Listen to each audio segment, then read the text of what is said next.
Bienvenidos al curso de Ética y Valores de la Facultad de Arquitectura.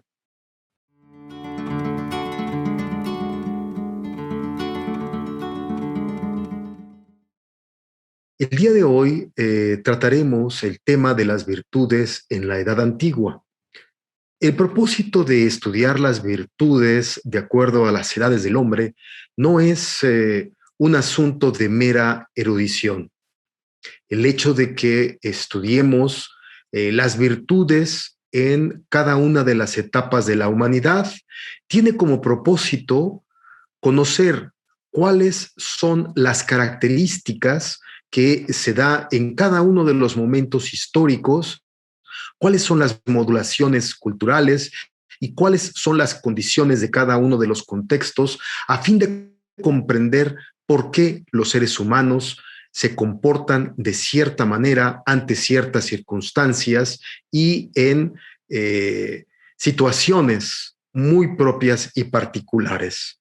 De este modo, podremos tener herramientas suficientes para comprendernos a nosotros mismos y tratar de orientar nuestras propias acciones dentro de la mejor manera o dentro de un espacio verdaderamente ético en la medida de nuestras circunstancias. En esta sesión abordaremos algunos de los temas que hemos tratado ya anteriormente, pero también tendremos en consideración situaciones que ocurrirán en otros momentos de la historia de la humanidad que nos servirán para forjar prototipos de una época determinada y saber en qué consisten y cuáles son las peculiaridades que nosotros podemos encontrar en nuestro momento histórico que nos toca vivir. Por tanto, en esta ocasión trataremos las virtudes en la Edad Antigua. Y por verdad antigua, por esta edad a la que nos estamos refiriendo, vamos a pensar en los modelos de la antigüedad en la cultura griega en el periodo clásico, es decir, más o menos dentro de los siglos 6 al siglo IV antes de Cristo, donde ocurre el esplendor de las ideas. Para nuestra sesión de hoy, nosotros reflexionaremos sobre los valores que podemos encontrar en los aspectos religiosos, también en algunas de las producciones de carácter literario, en particular dentro de las tragedias griegas, y finalmente algunas reflexiones en torno a la obra del pensamiento del filósofo Platón. De modo que este será el contenido que nosotros intentaremos analizar en esta sesión. Empezaremos, por tanto, en las cuestiones de la religión griega que nosotros habíamos ya tratado con anterioridad. Recordemos que la religión griega es una religión que no posee ningún poder. Las representantes religiosas, que en este caso pues serían las pitonisas, como lo habíamos ya mencionado en la sesión anterior, no eran personajes sociales que pudieran participar dentro de los ámbitos de poder, como sí ocurría en muchas otras de las culturas de la antigüedad. Entonces, al estar la religión en manos de las pitonisas, unas mujeres o las mujeres en general, que no tenían las prerrogativas de otros participantes religiosos en otras culturas, por esta razón, podríamos señalar nuevamente como una de las características preponderantes a tener en consideración. Por otro lado, también la vida de los dioses, porque el acontecer de las divinidades griegas era un acontecer que tenía un lugar específico. Ellos vivían en el Olimpo, pero también participaban, intervenían en la vida humana. Recordemos, como lo habíamos mencionado anteriormente, los dioses griegos eran dioses que por un lado contaban con ciertas virtudes que servían como modelo a los mortales, pero también tenían sus pasiones. Ellos, igual que los hombres, debían trabajar constantemente para construir el proyecto de su existencia. Si por un lado entonces los dioses tenían aspectos observables dentro de las virtudes éticas, pues también podríamos decir que los griegos, a partir de estos modelos divinos, tenían conciencia de lo negativo que podían ser para los valores o para las virtudes, como ellos le llamaban, aspectos como el poder y el exceso de el poder sobre todo. También estaban conscientes del significado que tenía el individualismo. La vida de los griegos clásicos, de los siglos a los que nos estamos refiriendo, tenía una relación directa y fundamental con la comunidad. El griego no podía pensarse a sí mismo como un ser egoísta y mezquino, sino como alguien que se debía a la ciudad, a la sociedad y al resto de los ciudadanos con los que convivía. Por otro lado, era muy consciente de que una de las prácticas de la vida cotidiana muy vergonzosa era la cobardía. Por lo tanto, había que forjar la virtud, y la virtud tiene que ver con el valor, con el vigor, con la fuerza. Por tanto, recordemos un poco cómo podíamos describir a los dioses griegos, a diferencia de el resto de las culturas o de otras culturas. Por un lado, pues, subrayemos recordando que tenían un aspecto antropomórfico, es decir, los hombres y los dioses eran muy parecidos físicamente.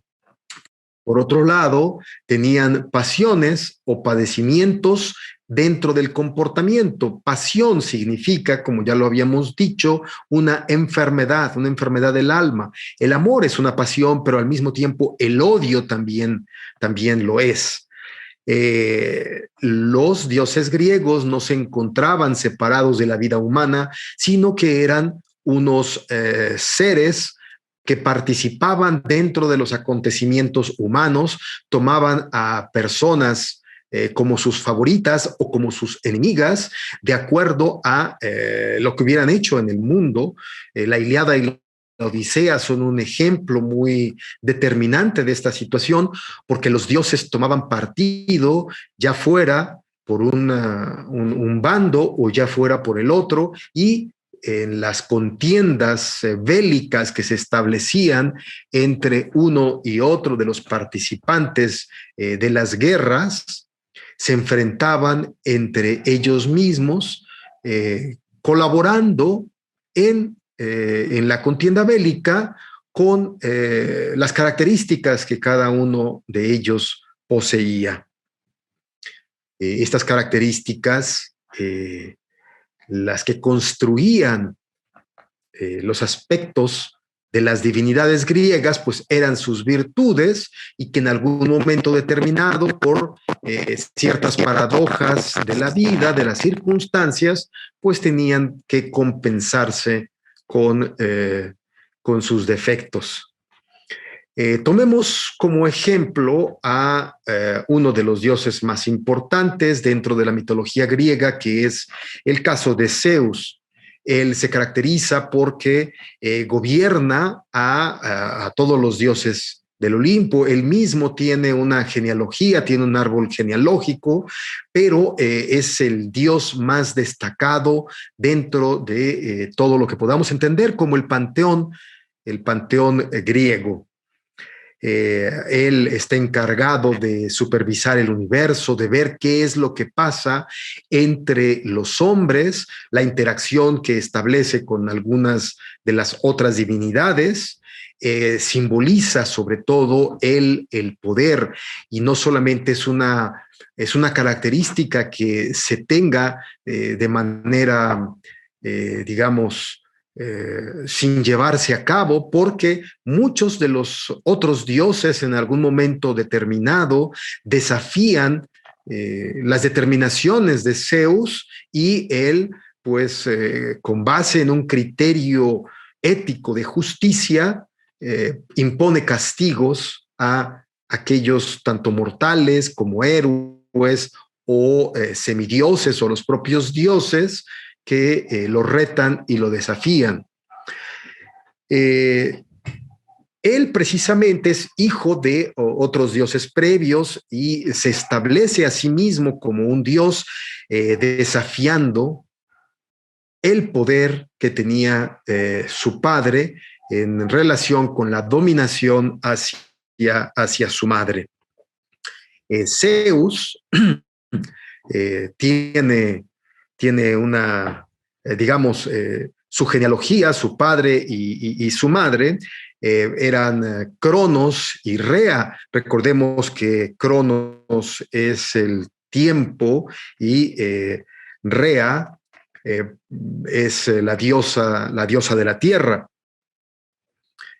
Su padre, por una serie de circunstancias que ya él preveía, cada vez que nacía uno de los hijos de su esposa Rea, él lo engullía, y sin embargo su madre, cuando nace Zeus, ella entrega, como lo había hecho en otras ocasiones, entrega a su hijo a Cronos, pero lo entrega envuelto, y sin embargo esto no fue sino una estratagema, porque lo que envuelve ella es una piedra y aparta a Zeus, lo cría muy lejos de la mirada de Cronos, y cuando ya él crece y se desarrolla, pues destruye a su padre y se establece como el padre de los dioses, ¿verdad? El dios el poder dentro de la mitología griega.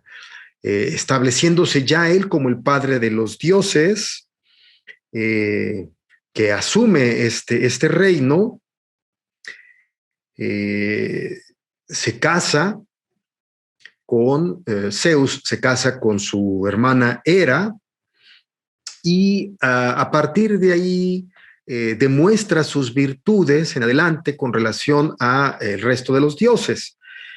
Por lo tanto, él se muestra sabio, justo, valeroso, pero también con, digamos, aspectos de la misericordia.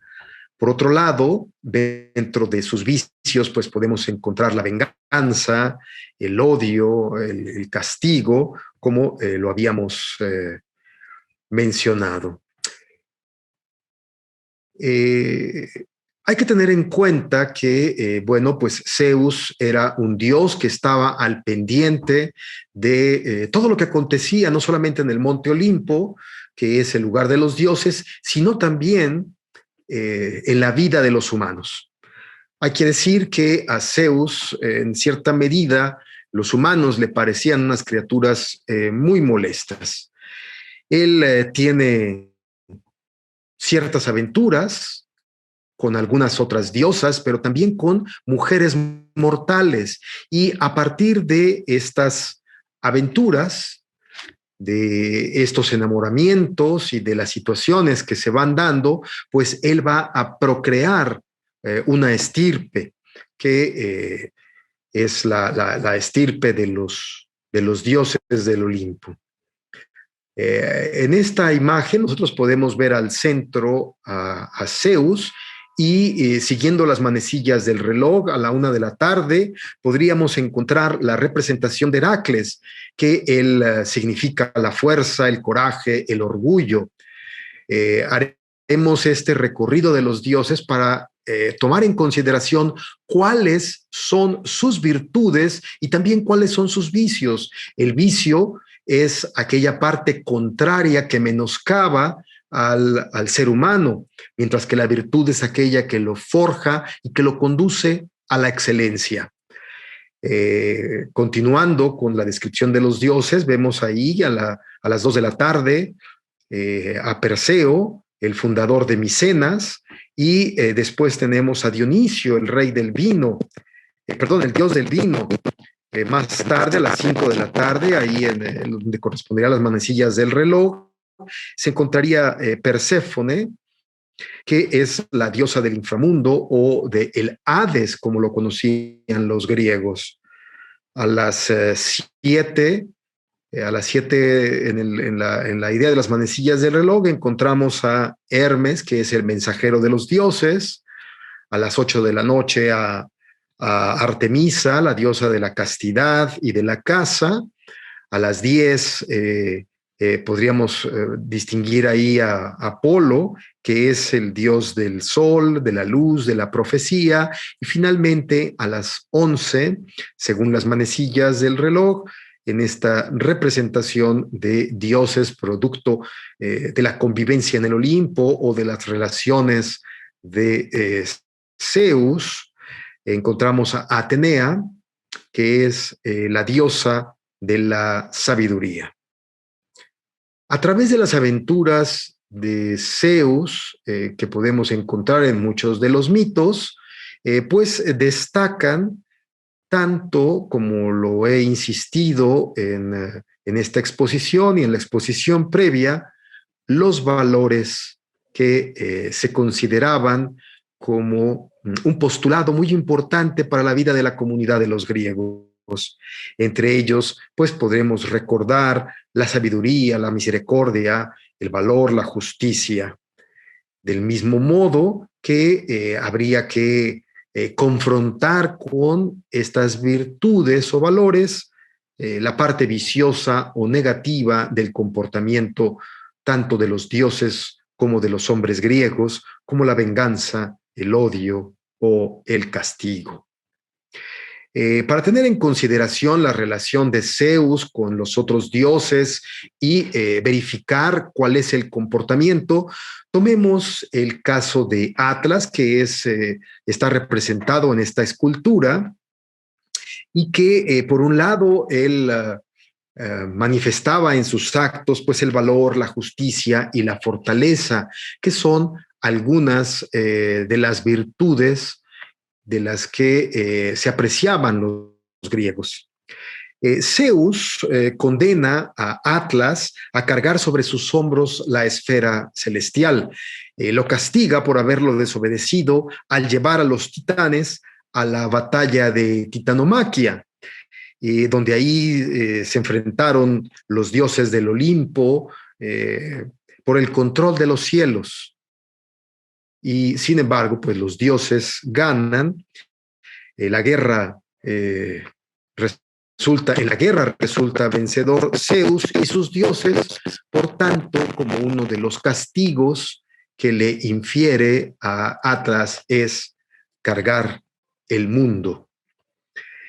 Veamos otro de los casos donde podemos encontrar algunas de las características en el castigo que le infringe a Prometeo.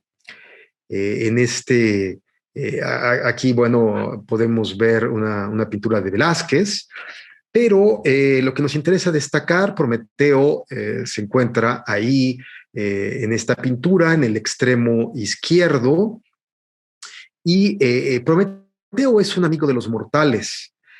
Zeus, en un momento determinado, molesto con los hombres, los castiga y el castigo que les infringe es privarlos del fuego. Ellos, como están distraídos en sus cosas, pues no se dan cuenta y ya cuando tienen necesidad del fuego, para poder cocinar sus alimentos, para poder utilizar el fuego frente a los estragos de la temperatura, frente a las circunstancias de la vida cotidiana, pues entonces comienzan a manifestarse las consecuencias de la ausencia del fuego. Prometeo los mira y ve cómo se encuentran desvalidos, no tienen fuerza, y pues esto incita en él la compasión, por lo que del Olimpo él roba el fuego, que ahí está resguardado en el carro de Helios, y lo lleva a los hombres, se los regresa, se los regala, para que la humanidad se salve y no fenezcan de frío y de hambre. Cuando Zeus se entera de esta situación, pues lo castiga. El castigo de Prometeo consiste en encadenarlo y en una parte muy alta de una montaña. Después envía un águila, y esta águila se come los intestinos, el hígado de Prometeo. Sin embargo, pues como Prometeo es un dios, él es inmortal, entonces el hígado vuelve a crecer una y otra vez, y el águila se come las entrañas de Prometeo eternamente. A través de los actos de Prometeo, pues podemos ver que él es un Dios valiente, un Dios justo, un Dios sabio y lleno de compasión hacia los mortales. Estas son sus virtudes, y pues por estas virtudes él debe pagar este castigo eterno. Después de haber digamos, dado este pequeño sobrevuelo sobre algunos de los ejemplos de las virtudes que podemos encontrar en la mitología griega, demos un pequeño repaso en algunas de las tragedias griegas. En este caso, nosotros nos ocuparemos en dos. Una de ellas es la trilogía de Orestes, escrita por Esquilo, y la otra es la Antígona de Sófocles. Ocupémonos de la primera, sobre la cual voy a dar una pequeña reseña. La tragedia de Edipo Rey tiene como protagonistas por un lado, Antígona. Antígona es la prometida del futuro rey, que en este momento, pues él es un príncipe, pero su padre del príncipe es Creonte, es decir, el futuro suegro de Antígona. Antígona tiene dos hermanos y una hermana. Su hermana se llama Ismene. Sus hermanos son Eteocles y Polínices. La esposa, la reina de Creonte, la esposa de Creonte es Yocasta. En un momento determinado, los hermanos de Antígona, Eteocles y Polínices, participan en la defensa de la ciudad, en una lucha, pero cada uno de ellos tiene una respuesta diferente. Mientras que uno actúa con mucha valentía y en defensa de la ciudad, el otro huye como un cobarde. De manera que cobardes habría que castigarlos. El rey Creonte, tío de Antígona y al mismo tiempo el futuro suegro de ella, determina que el Eteocles, el valeroso Eteocles, sea tributado con los honores de la ciudad, mientras que Polínices reciba el castigo por su cobardía, y como castigo Creonte determina dejarlo expuesto a las bestias para que sea devorado como un pedazo de carroña. Ante esta disyuntiva, Antígona considera que la ley impuesta por Creonte pues debe ser desafiada, porque ambos son sus hermanos, no obstante uno sea un virtuoso y el otro sea un cobarde. Ella le concede la sepultura a quien había sido, a su hermano Polínices, que había sido castigado a la exposición ante las bestias y ante la intemperie. Por esta razón, pues Creonte siente que debe castigar a quien ha desafiado las leyes de la ciudad y que Antígona debe recibir su castigo. El resultado de estas determinaciones conducen a una tragedia.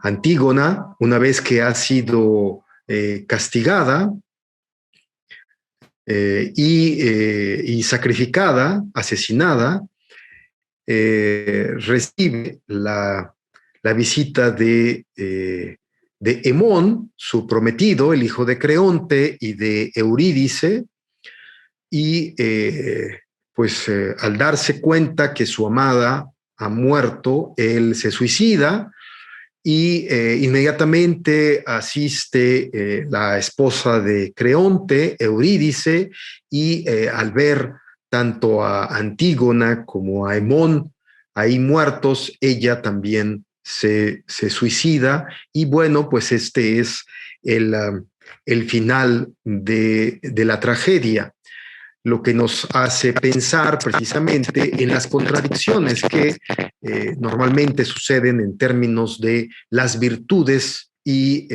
los vicios, ¿verdad? La virtud valerosa de Antígona ante la ley, considerando ella llevar a cabo lo que es justo y darle sepultura a su hermano Polínices, no obstante, la cobardía que él demostró huyendo de la batalla. Veamos ahora otra tragedia griega, donde podemos descubrir algunos de las características propias de las virtudes griegas. La trilogía de Orestes es una tragedia que envuelve a su padre y a su madre. Él es hijo de Agamenón, el rey, su madre es Clitemnestra. Clitemnestra, siendo ya ella viuda, mantiene una relación con Egisto. Orestes, por su parte, no es el hijo único de Agamenón y Clitemnestra, sino que tiene una hermana que se llama Electra. Clitemnestra, la reina, asesina a Agamenón como una forma de venganza sobre la muerte de su hija Ifigenia a manos de Agamenón. Egisto, el pretendiente de la viuda Clitemnestra, usurpa el trono que ha dejado vacío Agamenón con su muerte. Orestes no se encuentra dentro de la casa real porque desde muy pequeño fue alejado debido a las predicciones que el oráculo le había dado a sus padres, Agamenón y Clitemnestra. Sin embargo, por algunos azares, él en un momento determinado pues se acerca a la casa real y por otro lado la hermana de Orestes, Electra, mantiene viva la memoria de su padre. En una ocasión, Electra encuentra a su hermano Orestes en la tumba de su padre y ella es quien lo incita a la venganza, para vengar el honor de su padre en contra de Clitemnestra, la madre asesina. Orestes mata a su madre y a Egisto, el amante de esta, ¿no? De modo que Orestes es juzgado por la acusación de unas criaturas conocidas como las Furias y él es protegido por Palas Atenea. Orestes es absuelto porque en el juicio que se presenta en el Areópago, se considera que obró por el bien de la ciudad y que él actuó en bien del honor de la familia, ultrajada en la figura del rey a manos de Egisto y de Clitemnestra, en detrimento del honor de Agamenón. Orestes, nuevamente, en un predicamento determinado, pues tiene que tomar una decisión para demostrar su valor y para mantener el honor de la familia. Con este par de tragedias, pues podemos dar cuenta de algunas de las virtudes que tienen los personajes, pues que representan los ideales de la comunidad social de los griegos clásicos. Pasemos ahora a revisar dos obras de la literatura filosófica. Una de ellas es el Juicio y Castigo de Sócrates, visto desde dos textos. Uno es la Apología de Sócrates, escrita por Platón, y otro es otro documento del mismo autor que se conoce como Critón o El Deber.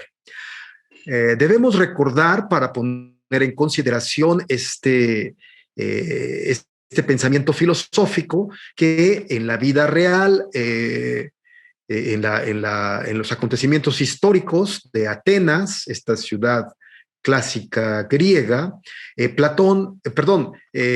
personaje de Platón, Sócrates, es condenado por haber sido hallado culpable de el delito de corrupción de menores, porque pues Sócrates, siempre buscando la verdad, tratando de encontrar el pensamiento nuevo a partir de preguntas y respuestas en torno a uno de los problemas importantes que en cada uno de los momentos nosotros podemos encontrar en los diálogos de Platón, él intenta descifrar. Él va a un juicio. En este juicio él presenta sus argumentos, los acusadores presentan los suyos y la determinación de los jueces es que Sócrates es culpable. Es enviado entonces a las mazmorras y ahí tiene que esperar su muerte. Estos acontecimientos están narrados tanto en el libro de la Apología de Sócrates como en el Critón o el Deber. Mientras Sócrates se encuentra esperando la muerte, era una muerte que iba a llevarse a cabo a través de la cicuta. Él tenía que beber este veneno y pues encontrarse finalmente en el Hades con los dioses y abandonar la existencia. Pero Sócrates era un personaje muy querido por toda la ciudad. O pues por una parte importante de los miembros de la ciudad. Él ahí, en espera de la ejecución, recibe la visita pues de uno de quienes en algún momento fueron sus dialogantes o, si se quiere, alguno de sus alumnos, y este es Critón. Critón le propone a Sócrates escapar de la ciudad. En esos momentos de la madrugada, todavía muy lejos de la luz, Critón le advierte a Sócrates que ha sobornado a los guardianes de la selva y, sin embargo, esto que podría ser la salvación de la vida de Sócrates, encuentra una réplica en la que observamos a un Sócrates muy preocupado por ese tipo de proposiciones que él considera injustas. Para referirnos, digamos, a este pasaje, recurramos a la siguiente cita, en donde Critón le está ofreciendo a Sócrates su escape y le dice: pero querido Sócrates, todavía en este momento hazme caso y sálvate. Para mí, si tú mueres, no será una sola desgracia, sino que, aparte de verme privado de un amigo como jamás encontraré otro, muchos que no nos conocen bien a ti y a mí creerán que, habiendo podido yo salvarte, si hubiera querido gastar dinero, te he abandonado. De manera que aquí vemos cómo Critón siente la necesidad de salvar por medio de una actitud no ética, de una actitud no virtuosa, intentar salvar la vida de su maestro Sócrates. La respuesta que le da Sócrates es que él no considera que esta sea una actitud correcta, le parece que es vergonzoso intentar escapar a la justicia y a las leyes de la ciudad, que además esto es una muestra de cobardía y que todas estas decisiones pues proceden de su razonamiento y de apelar a las virtudes. A fin de comprender esta parte, leamos la siguiente cita, precisamente donde Sócrates toma la palabra y le dice: querido Critón, tu buena voluntad sería muy de estimar si le acompañara algo de rectitud, si no, cuanto más intensa, tanto más penosa. Así pues, es necesario que reflexionemos si esto debe hacerse o no, porque yo, no solo ahora, sino siempre, soy de condición de no prestar atención a ninguna otra cosa que al razonamiento que, al reflexionar, me parece el mejor.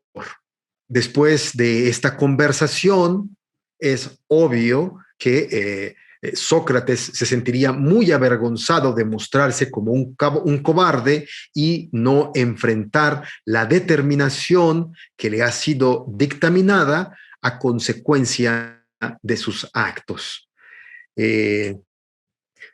Porque, recordemos, para los griegos existe un compromiso entre el individuo y la comunidad, y no acatar las leyes de la comunidad, pues es ir en contra de los valores y las virtudes que se tienen como necesarias para la convivencia humana, por una parte. No solamente esto demuestra un acto de cobardía y contrario a las virtudes y los valores, sino que también esto representa una corrupción del alma. El alma, en los términos griegos de la antigüedad, pues debía mantenerse incorrupta y los actos podían corromperla. Sócrates considera que una ciudad debe tener ciertas leyes, estas leyes las va forjando porque las considera buenas, es decir, dentro de el postulado del bien, y que el propósito de estas leyes es crear buenos ciudadanos. Quien no actúa en consecuencia con la ley, pues entonces demuestra que no es un buen ciudadano. Para verificar esta última parte, revisemos la siguiente cita. Dice: el que es destructor de las leyes parecería fácilmente que es también corruptor de jóvenes y de gente de poco espíritu. Se pregunta a sí mismo y le pregunta a Critón, su interlocutor, y le dice: ¿acaso vas a evitar las ciudades con buenas leyes y los hombres más honrados? Y si haces eso, ¿te valdría la pena vivir? Y esta es, digamos, la última de las reflexiones en este diálogo que podemos encontrar entre Sócrates y Critón. Me parece que estos parámetros resultan muy interesantes de reflexionarse en la propia situación nuestra como mexicanos, como michoacanos, como estudiantes de una comunidad universitaria, encontrar el punto donde convergen, por un lado, los pensamientos teóricos en torno al bien, pero también las acciones con las que debemos mostrarnos como seres actuantes. A partir de estos ejemplos, podemos entonces nosotros dar una idea de la participación de las virtudes dentro de la conciencia de la antigüedad clásica en el modelo griego.